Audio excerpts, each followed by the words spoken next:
let's do it. All right, this next comedian comes all the way from Lawton, man. He is playing shows all over town. He started a new show every Thursday at the Enclave Event Center. Put your hands together for the soldier of comedy, Harlan King.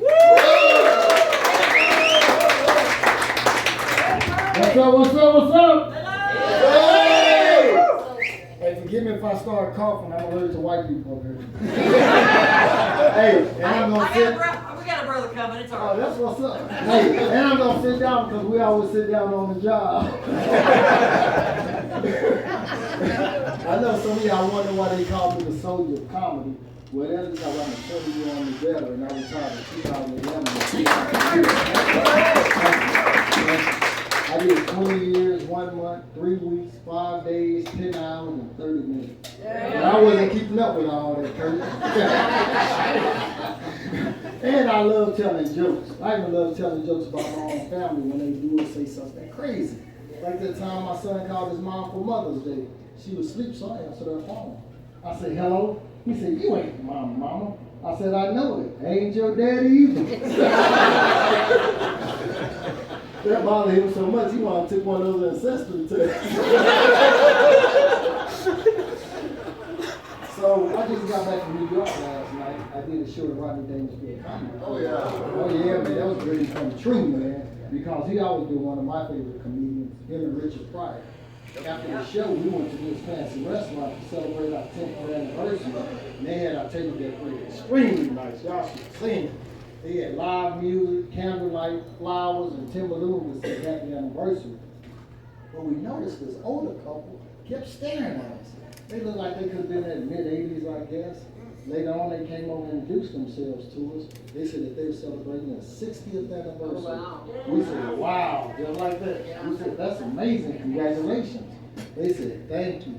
For you two, y'all remind us so much of ourselves when we were your age. And y'all make a beautiful couple. We said, thank you. Try to tell that to our spouses.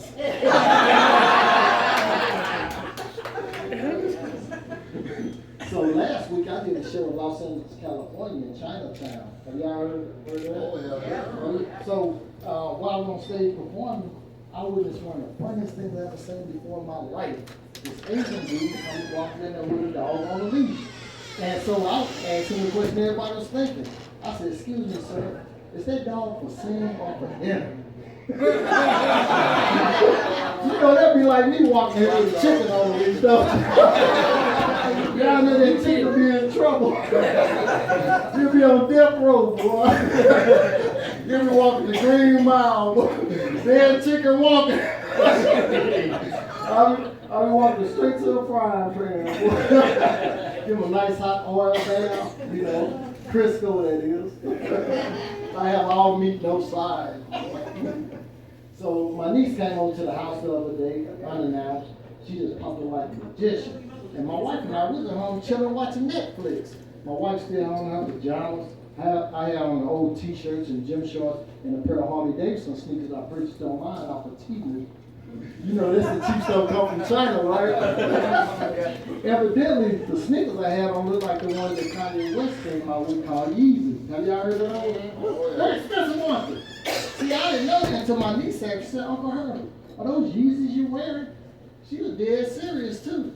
I said, well, it just depends on how much they cost. She said, they're only $600. I said, $600? Hell no, these aren't Yeezys. These are Negro pleases.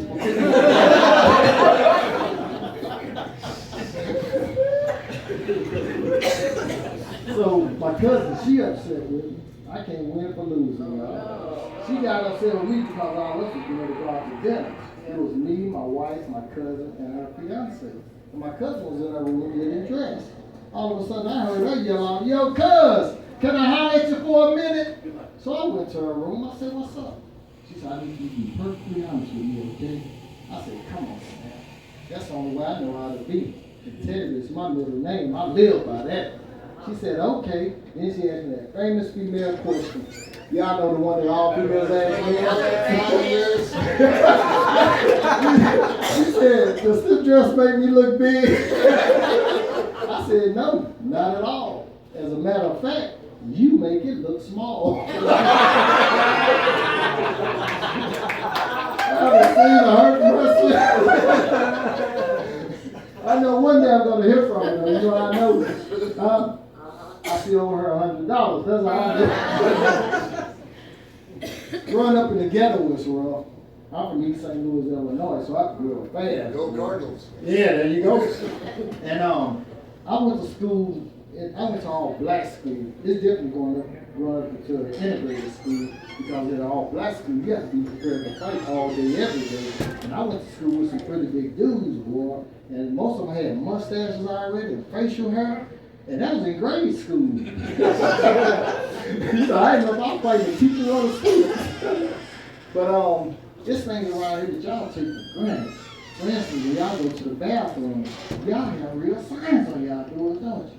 See, we didn't have that. Somebody wrote ours in with a permanent marker. They misspelled words and stuff. You ain't know which door to go in. I remember one time when I was in the 5th grade, I ended up going in the mop closet. There was 3 dudes there shooting dice. This one dude said, he said, close the door, you little nappy headed nigga, before we get busted. He said, we get busted, I'll kick your little ass. And that was the principal. I guess he was leading by example, right? But see, y'all don't have those kind of problems, because y'all signs clearly say men, women, and others, or guys, gals, and others. Not ours. I said pimps, hoes, and tricks. They spelled the word hoes wrong. They spelled H-O-S-E. You go up to that door, you might get sprayed down with a water hose. So, like growing up in the ghetto, I noticed you have to have a side hustle, right, to make that quick come up money. And everybody had one, boy. And you know how when you flying on the airplane, when they give that safety brief before you take off, they said in the event of emergency, an oxygen mask would drop down from the cabin ceiling. Well, in the ghetto was a little bit different because we ride the city bus. And it seemed like every time the city bus is in an accident, it seemed like neck braces seemed to drop down from the cabin ceiling because everybody had them. I remember one time when I was 5 years old, I was on the bus and the bus driver hit this huge bump. Everybody fell on the floor, put neck braces on, and this black girl named LaQuisha said, "We're about to get paid in this bitch." The bus driver looked in the rearview mirror towards the back. He said, "Oh, hell no. Don't even try that crap." He said, "Get up off that floor and take the neck braces off." He said, "All I hear was a pothole." So, a couple of years ago, a childhood friend of mine came up to me and some more of our friends and told us that he was gay. He said, "It's cool, man. Live your life. You still cool with us." He said, "Thank you, man. I really appreciate that. That means a lot to me." I said, "Man, we knew you was gay when we was kids." He said, "For real? How could you tell? Was it the way that I walk or the way that I talk?" I said, "No, man. Why you think we called you the boogeyman?" He said, "I don't know. Why did y'all call me the boogeyman?" I said, "Because we knew you was hiding in the closet."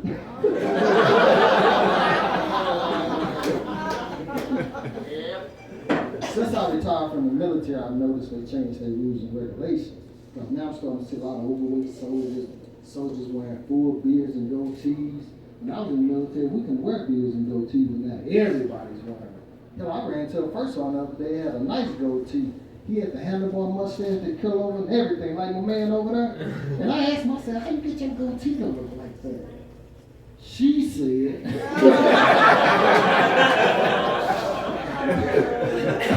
"I wash it and dye it once a week, preferably on Sunday, so we first work on Mondays." So, my wife and I, we just celebrated our 35th anniversary. I know I'm older now, but no black don't crack unless you smack them. But now, people ask me all the time, they say, what's the secret to staying married for so long? Well, there's a couple things that you and your spouse have to do in order to have a successful relationship. And one thing you have to do, you have to work as a team. Because when you work as a team, you accomplish a lot of goals together and you build a better relationship. Am I right? Yes. Yeah. And the second most important thing is you have to give each other space. Because everybody needs their me time to unwind. Yes. Without that me time, you'll probably want to choke the shit out of each other. You're like, "Did I tell you get in fold them down clothes?" And that's my wife doing me like that. She don't do that. Not all the time, but she wants to. But see, my me time is watching sports, and my wife doesn't bother me. How many times we watching her church services? But you better not interrupt her while she's doing it. And you sure enough better not talk while she's doing it. She act a black fool. Y'all know who Karen is, don't you? Huh? Well, I got the black version of Karen, and I nicknamed her Karen Nisha. I remember one time I was going to the kitchen to get something to eat, and she was watching Joel Osteen. He said something that got my attention. He said, you want to prosper in life, and I do, just like everybody else. He said, remember these 3 things and repeat them to yourself 2 to 3 times a day, out loud. I said, ooh-wee. I don't know about that out loud part because Karen Nisha was going to act a black fool. But I went on and did because Joel told me to, and I've been prosperous ever since. So if y'all want to prosper in life, I need for y'all to repeat after me. I am full of God. I am full of love. I am full of joy. So I said it again, but this time with more enthusiasm. I said, I am full of God. I am full of love. Before I could say that third one, my wife jumped up off the couch, turned to Karen, and he said, you're full of it. So, is it just me, or the older you get, the more you forget things, and when you go to the doctor? Huh? Is it just me? I was about to say, I know I can't be the only one that forget things. I remember when I was young, I used to have that whipple pill, and now all I have is a bag of pills. I remember for my wife's birthday, I surprised I made a candlelight dinner, and I forgot to turn the oven on. So she woke up the next morning, found the oven on, she turned the Karen Nisha on me. She said, you got to let the oven on all night. You could have burnt the house down with us in it. I said, I wouldn't have burnt the house down. She said, you don't know that. I said, I do know that. Everybody from the ghetto know that. That's how we heat our houses in the winter. She said, oh, I wasn't raised like that. I said, I know what, I'm sorry. I was trying to do better. So a couple days passed by. I go to the kitchen, but I forgot what I went to the kitchen for. Have y'all ever done that? Yeah, so I'm standing there. An hour ago. Yeah. So I'm standing in the kitchen scratching my head like I always do when I forget things. And you can see I done scratched the afro off my head. My wife said, what's wrong with you? I said, I forgot why I came to the kitchen. She said, you sure are forgetful lately. Do I need to call to make you the appointment to see the doctor? I said, no, I'll be okay. She said, are you sure? This could be the beginning of Alzheimer's. I said, I'm sure. She said, okay, but if you forget one more thing, and I mean anything, I'm calling to make you an appointment. She said, in the meantime, why don't you do this? Why don't you tie a string or something around your fingers? I read that actually worked. I said, you know how to read? She said, boy, don't play with me. I said, okay, I'll try it. So a few days passed by. My 8-year-old grandson came over to the house to spend the weekend with us.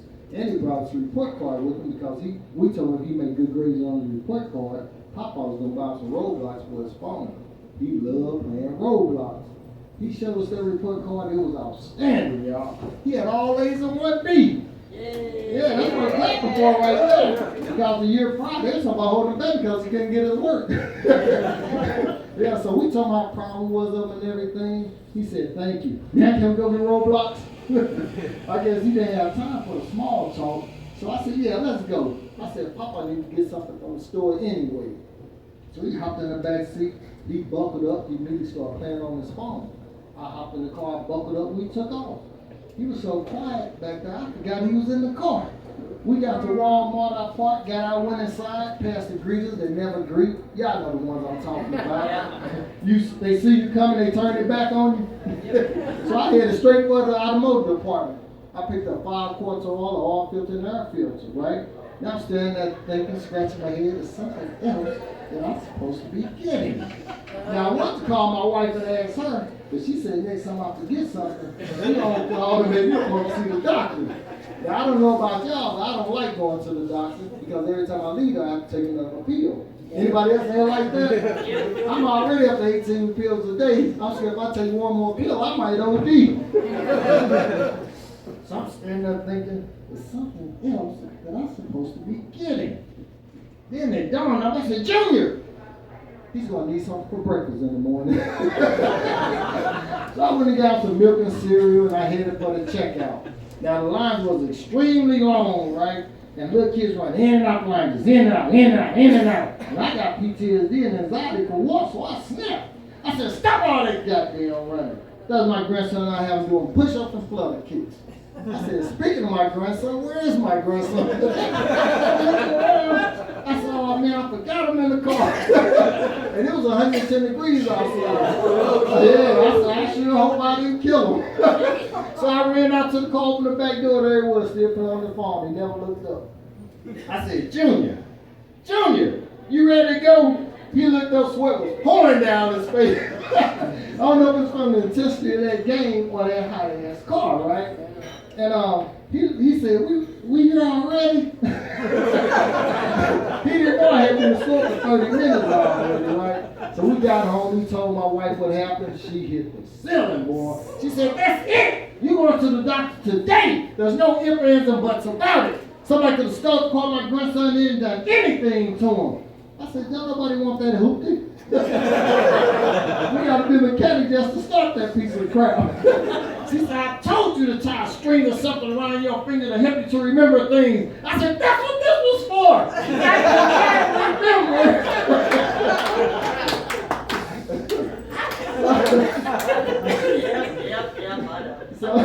So we went to the doctor. Dr. called us to the back. He said, Mr. and Mrs. King, my name is Dr. Anderson. How may I help you today? My wife went off. She said, my husband forgot left the oven on all night. He could have burnt the house down with us in it. He forgot where he came to the kitchen. And tell him what you did today. I said, well, Doc. She said, he forgot to left my grandson in the car. Somebody could have stopped calling him in it. The doctor said, Mrs. King, I understand that you're upset, but I can assure you your husband wouldn't have burnt the house down. She said, you can't assure me of nothing. You're a doctor. You're not a fireman. He said, well, where I come from, that's how we heat our houses in the winter.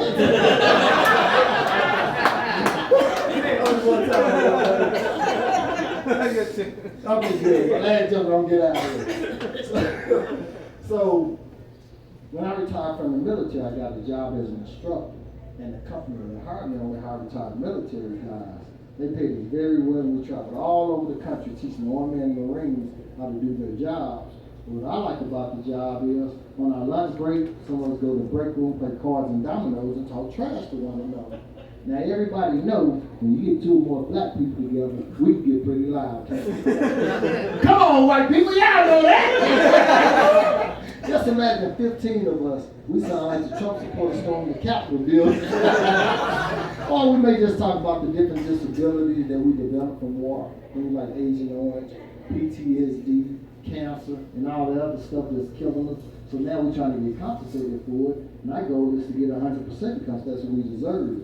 We got this one guy on our team, he's been stuck on 90% for 10 years, and he had one of his arms blown off in Iraq.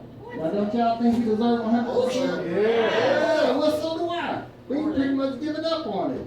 He said if he ever get it, though, he's going to quit that job and stay on the fish because he loves to fish. But he's one of the funniest guys on our team, though. I remember one time I went to the break room the other work playing dominoes, talking trash. He seen me, he said, what's up, King? Tell me something good. I said, man, you're not going to believe this article I just read. He said, you got that right, because we all know you can't read. I said, no, man, all jokes aside, this don't benefit everybody right here. He said, well, tell it to us then, brother. I said, the article said, if you've been diagnosed with erectile dysfunction, you may qualify for additional 15% of LBDS. He jumped up from Texas. I got that shit. I know I got that. That's my wife. He said, that's gonna put me over the top right there. He said, finally, I'll get my 100%, I'll quit this job and stay on the fish all day. This other dude said, King, what is LBDS? I said, little bitty dick syndrome. Hey, that's my time, y'all. My name is Henry King. I'm the coach of comedy. Keep going for Henry. We ain't even done yet. How y'all feeling? You feeling pretty good?